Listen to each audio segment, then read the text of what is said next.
Thought I'd shoot a quick video on inexpensive box fans when they start running slow. So as you can tell, this one, it's taking a minute to get up to speed. It's not the worst one I have, but I mean, that's on 3, and it's really not doing a whole heck of a lot. So hopefully you can hear me over the fan noise, but it's not moving fast enough. So I'm gonna go ahead and take this apart, and I'm gonna show you how to clean it. Banks and banks of humming machinery. I've never seen so many knobs. Here, try that button over there. No. Check that button over there.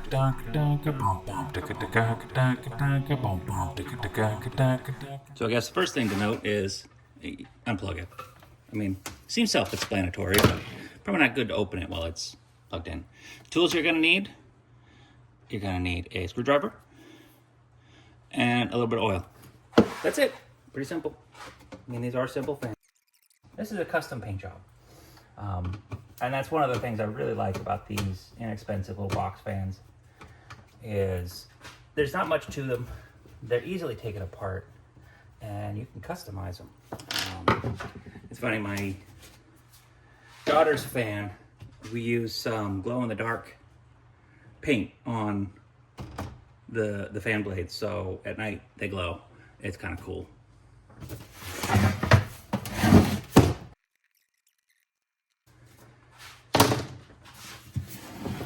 As you can see, it's a little dusty. So we're gonna vacuum it out. This is just a press fit on here, on the motor. I use the supports and everything. My fingers sort of like this. Carefully pull up on it and it pops off. There you go. Just be really careful. These things break pretty damn easily. And there's your motor. Got to flip it over to get it, but I'm going to vacuum again in here. If you can tell, these are zip tied in. From the factory, this is hot glued. I did the zip ties when I painted it because I got to pull all that. I took everything apart, so I got to go get something to cut the zip tie. If you have one straight out of the factory, you won't have to deal with zip ties.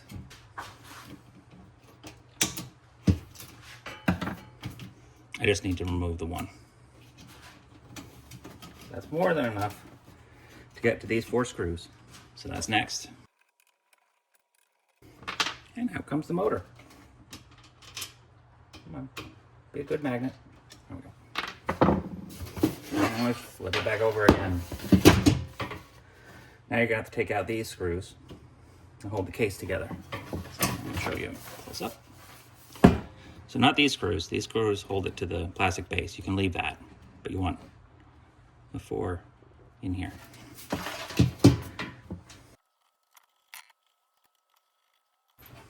4 screws out. And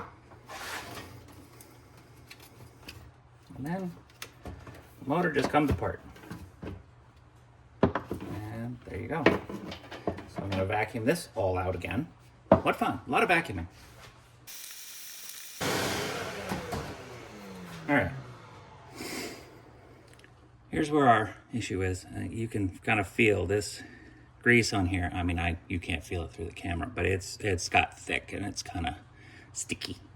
So that's why it's slowing down. So I forgot one other thing we should have.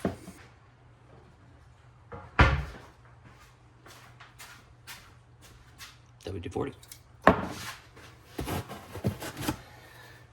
How soon I forget.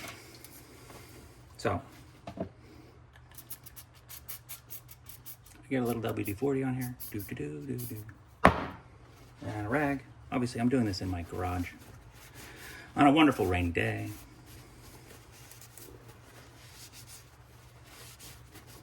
And clean. This helps clean all that goo left over. Goopy goo. Now it's all nice and shiny. I'm going to do the same into the bores here. It's really hard to lift this whole thing up so you can see exactly what I'm doing, but yeah, in there. So, little spritz. Clean out the inside here, just a little bit.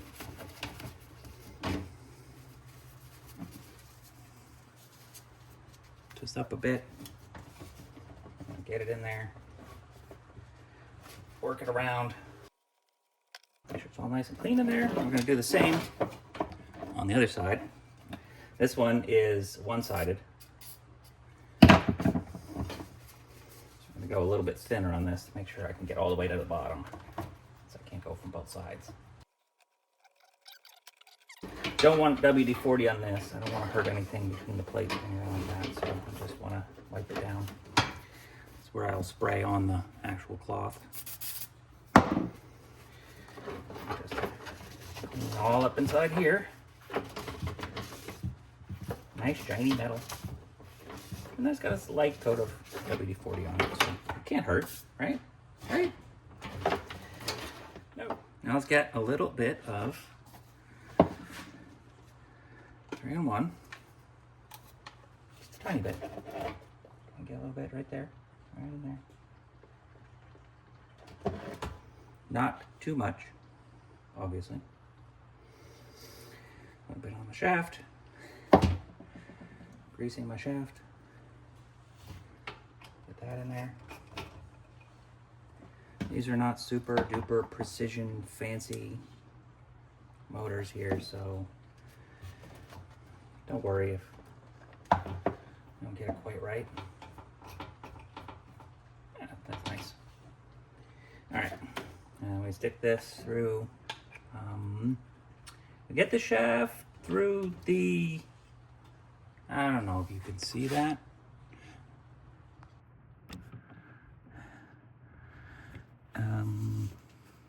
We're sticking the oiled shaft through this hole. I think the people that made this motor have quite the sense of humor. Again, yeah, it's hard to see. I'll lift the whole thing up. The arrows. Make sure the arrows are up on both sides. Very, very important. Got it together. A few little test spins. Feels good in there.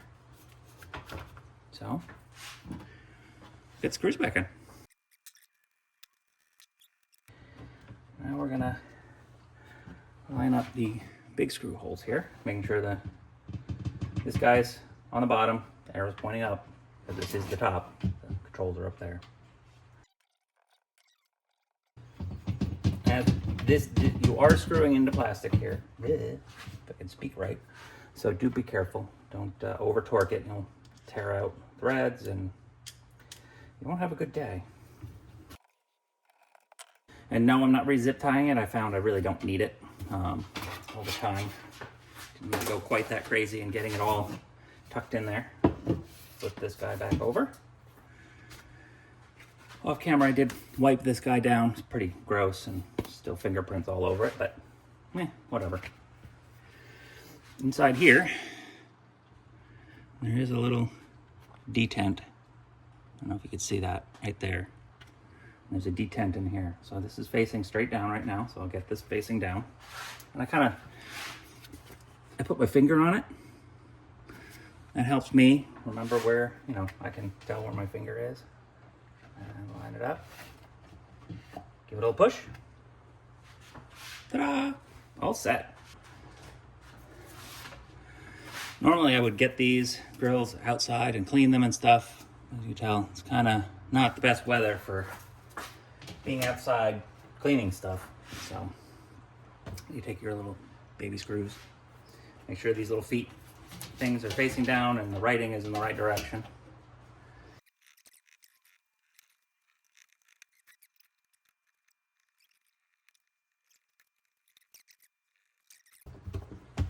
And now it's all in the right place.